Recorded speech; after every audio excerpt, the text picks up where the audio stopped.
Valerie breathed deep to take in the scent of lilacs and spring drifting over from the indoor waterfall. Surely such a place as this had never really existed in the outside world. Too much of the world was barren. Too much of her life full of darkness and misery. Sitting here, feeling the high life some had at their fingertips, while others struggled to avoid starvation or to get a roof over their heads, she was reminded why she had to change all that.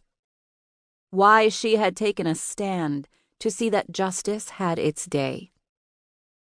A small part of her mind reached into distant memories, a youth long gone, when a scent like this meant a visit to a cottage in a mountain.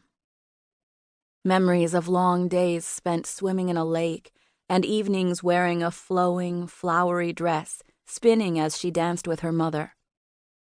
But those days were barely memories at all. She would reach for them in the dark hours of the night, hoping beyond hope. When she would wake up, she remembered the futility of trying to grasp a complete picture of what life had been like before she had become a vampire. So she blinked the thoughts away, focusing instead on the meal before her and this beautiful setting. The restaurant had been set up to please the CEOs when they were in town, before Valerie had scared them off and then executed their attack dog, Commander Strake. Looking around to her left, she could certainly understand why they loved it here. The walls were set up to look like slick rocks, interspersed with tropical flowers, while the ceiling was painted orange and purple to feel like a sunset.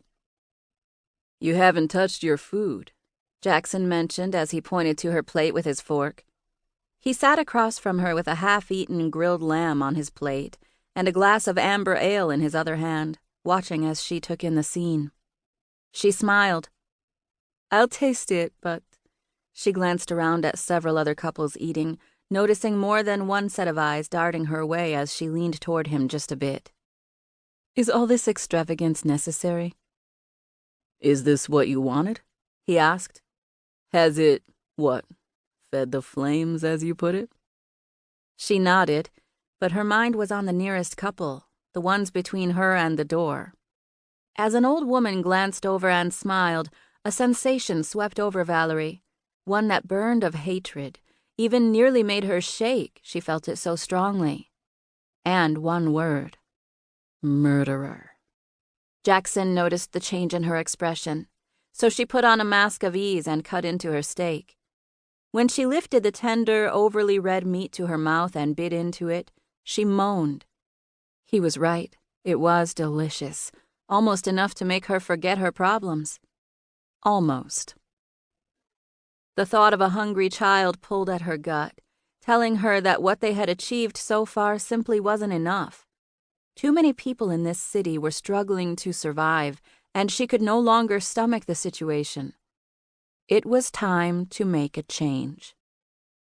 In the week since defeating Strake, all she could think about was how they could rebuild the city, how to get food to those in need and roofs over the heads for the people.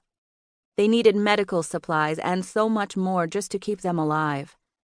And, of course, they needed security in case the CEOs made a return. So far, at least, there had been peace here in the city.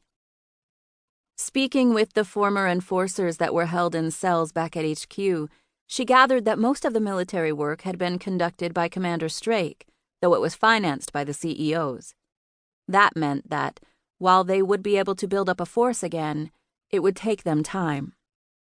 So Valerie had a little time to relax for the moment, but she wanted to build up the city as much as possible, and that included knowing where the city stood.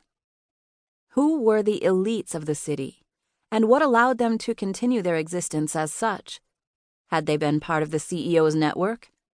Were they still part of that network? Jackson was watching her face devolve back to a worried expression, but she gave him her best attempt at a smile and took a sip of the beer. Compared to blood, a taste she'd grown to savor, it was like muddy water.